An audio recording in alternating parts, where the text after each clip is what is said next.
दोस्तों, आपको पता है जब लंका में रावण सीता जी के पास आता था तो माता सीता एक तिनका उठा लेते थे। तो आखिर क्यों रावण के आते ही माता सीता एक घास का तिनका उठाकर उसे देखने लगती थी। चलिए इसके बारे में आपको पूरी जानकारी इस वीडियो में देखते हैं, तो अंत तक बने रहिए। और सबसे पहले अगर आपने सब्सक्राइब नहीं किया है तो प्लीज सब्सक्राइब कर दीजिए। रावण में जब माँ सीता जी को हरण करके लंका ले गया, तब लंका में सीता जी वट वृक्ष के नीचे बैठकर चिंतन करने लगी। रावण बार बार आकर माँ सीता जी को धमकाता था, लेकिन माता सीता जी कुछ नहीं बोलती थी।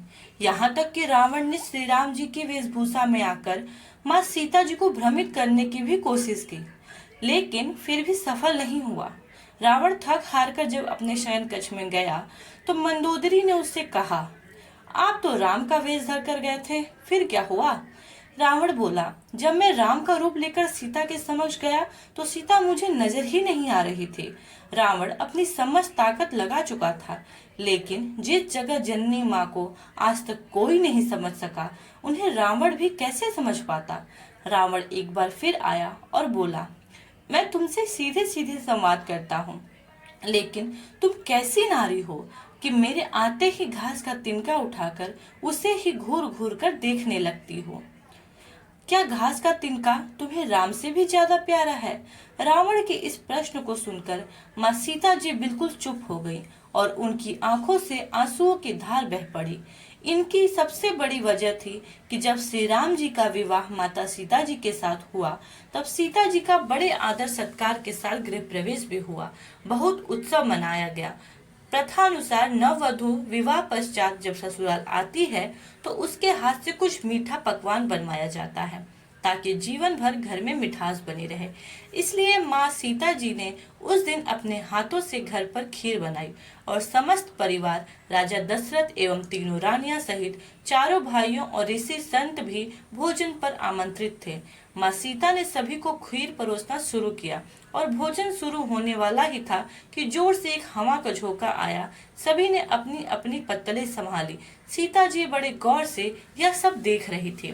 ठीक उसी समय राजा दशरथ जी की खीर पर एक छोटा सा घास का तिनका गिर गया, जिसे माँ सीता जी ने देख लिया, लेकिन अब खीर में हाथ कैसे डालें, ये प्रश्न आ गया।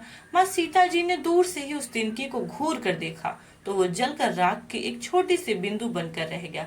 सीता जी ने सोचा, अच्छा हुआ किसी ने नहीं देखा, लेकिन राजा दशरथ माँ सीता जी के इस चमत्कार को देख रहे थे।